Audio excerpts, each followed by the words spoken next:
I feel that for a lot of us, dreaming is awesome. It's our own little escape from reality, a personal realm sometimes within our very control. Plus, dreams are super useful to our body too. They help the brain process all information it acquired during its time awake. It's also a way for our subconscious to manifest more directly, which in turn can give therapists excellent clues to find out the inner turmoils not even we realize we have. All of these are just some of the reasons why I find dreams fascinating, and why any games that deal with them are instantly in my radar. Melatonin was one of those games, and let me tell you, it did not disappoint. But before we go on, let me ask you a question. Have you ever played Rhythm Heaven? I haven't, so you won't hear too many comparisons to it in this review, but if you do know the game, then I suppose it's my obligation to tell you that lots of people are saying Melatonin is a great Rhythm Heaven-like game. But what does that mean exactly? This game is, as the name of its comparison might suggest to the more eagle-eyed of you, a rhythm game. Now, I don't know about all of you, but it's not often that my dreams involve me playing through rhythm game stages, if ever, but hey, that's the magic of dreams, right? There is no formula. And as such, that's how the main character's dreams go in this game. Don't ask me what paths he took in his life to end up with such musical dreams though, because I'm also dying to know. In Melatonin, you play through the unnamed main character's dreams. Most of the gameplay is divided into 4 nights. Each night is divided into 4 levels that can be accessed via a mini overworld of sorts, and a 5th level that combines all 4 prior and switches between their gameplay. Speaking of gameplay, it has the basic types of commands one would expect from a rhythm game. You have 3 buttons you can press, left, right and center, which is the main button, A or X if playing on a controller, and the one you'll be using the most.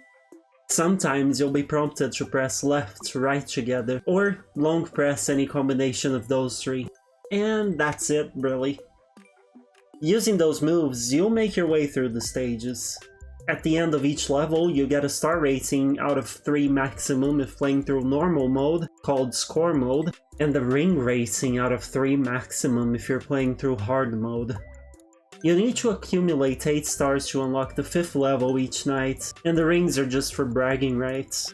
Inside the level itself, you have your typical miss, early, perfect, and late ratings for each note. If you hit a note in time with the beat/visual cue, you'll get the perfect rating, which awards you the most points. Late/early awards you less points, and missing actually loses you points, so you really want to avoid that.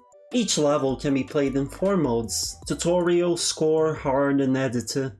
Score is your standard game mode, and Hard is pretty much the same stage/melody as Score, but harder and with variations in the patterns. These are the game modes that award you the star/ring rewards, and in fact you need 2 stars in any given level to unlock its hard mode. Tutorial is basically what you would expect. It teaches you how to play the level. See, each level boils down to a rhythm game, sure, but they have different melodies and patterns coming at you, and the tutorial aims to teach exactly that. The game does a really good job tutoring its player, which is great because the game is pretty dang hard. On the standard accessibility settings, once you play on the quote-unquote real gameplay modes, which are Score and Hard, you don't really get help. You don't get an indicator on your screen telling you to press A at the right moment. Oh no, no, no. You have to recognize audio-visual cues and react to them at the right time, which is precisely why the tutorial is so important.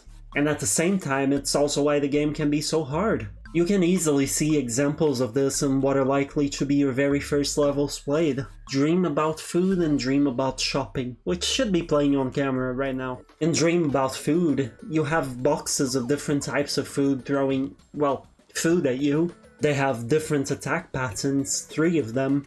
One that throws the item on a small arc upwards, another that throws it really high up, and the third one that has the box approaching you and then quickly hurling it straight in your direction.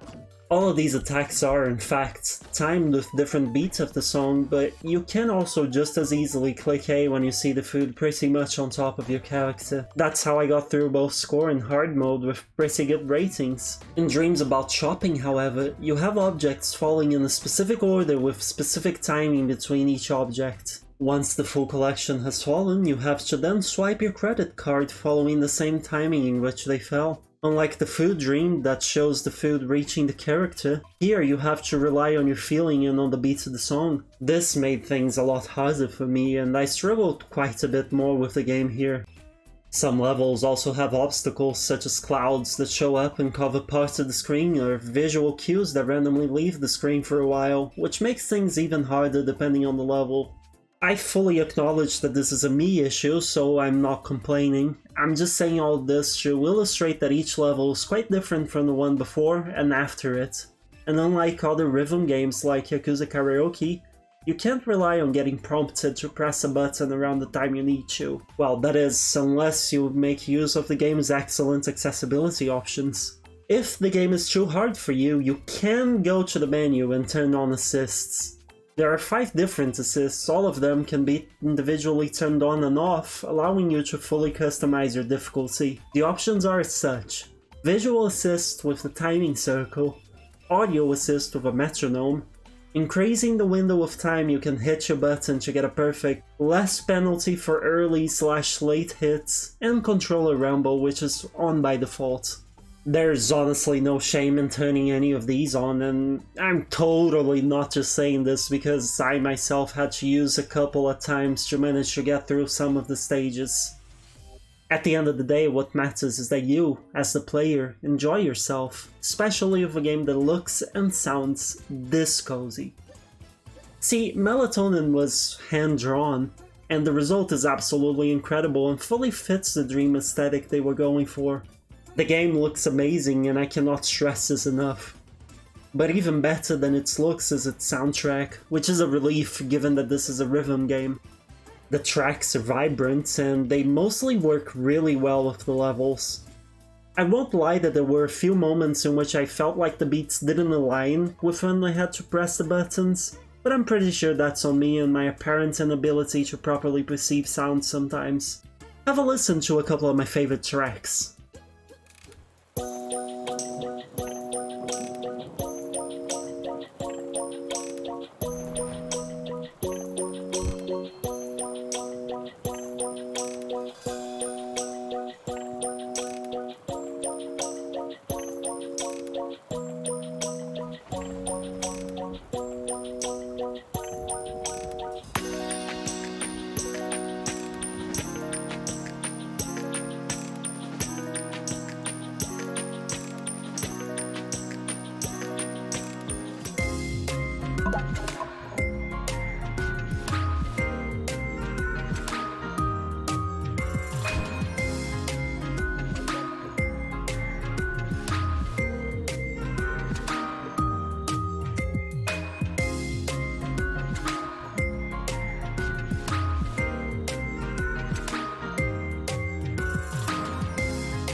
You might notice that so far I haven't spoken on the game's storyline, and that's because it's not really a focus in Melatonin.